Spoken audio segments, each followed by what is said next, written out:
लगे, उनको तरह तरह से सताने लगे।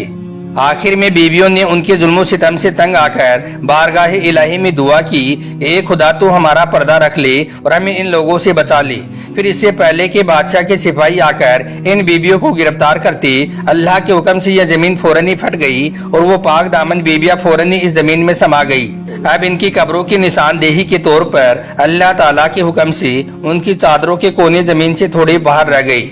अब इधर बादशाह के बेटे ने जब यह सारा मंजर देखा तो वो अल्लाह की कुदरत मानने पर मजबूर हो गया, इसलिए फिर फौरन ही उसने कलमा पढ़ा और वो मुसलमान बन गया।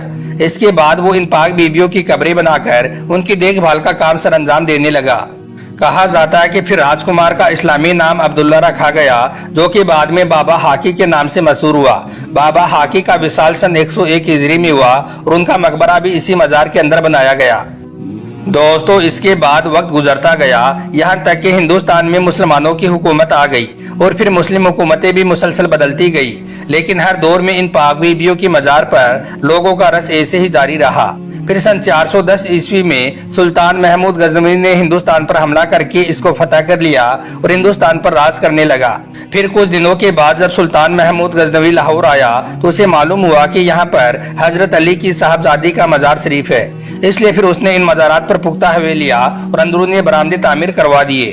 दोस्तों, इसके बाद बादशाह अकबर के दौरे हुकूमत में इन मजारात की तामीर फिर से करवाई गई। इस तरह से वक्त वक्त पर खानकाह की इमारत में बदलाव होता रहा और यही नहीं, इन मजार शरीफ के करीब बाकी कब्रों का इजाफा भी वक्त के साथ में होता गया और फिर कुछ वक्त गुजरने के बाद यह जगह कब्रिस्तान बीबी साहब कहलाने लगी, जहाँ पर लोग अपने अजीजों अकारीब को दफन करने लगे।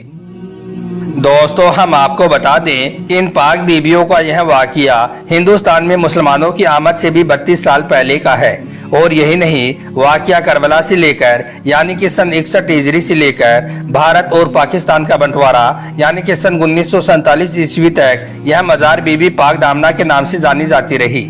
लेकिन बाद में अचानक से कुछ लोगों ने एक मनगढ़ंत कहानी बनाकर आवाम को शको शुबा में मुब्तला करने लगे और इस बात को झुठला दिया। यही वजह है कि आज बहुत से लोगों का यही मानना है कि यहाँ पर कोई बीबियां नहीं आई थी और न ही कोई बीबी पाक दामना यहाँ पर दफन है, जबकि एक बहुत बड़ी तादाद यह भी मानती है कि यहाँ पर वही बीबियां दफन है जो कि अरब से हिजरत करके करबला के वाक़े के दौरान हिंदुस्तान में आई थी और फिर उनके साथ में यहाँ पर इस तरह के मामलात पेश आने के बाद अल्लाह ताला ने उनको इस जमीन के अंदर दफन कर दिया था। बाकी इस बारे में असल हकीकत क्या है, इस बारे में तो अल्लाह ताला ही बेहतर जानता है। वैसे आपकी इस बारे में क्या राय है, आप कमेंट बॉक्स में इस बारे में जरूर लिखें। अल्लाह ताला से दुआ है कि अल्लाह पाक हम सबको अहले बैत से मोहब्बत करने की तौफीक अता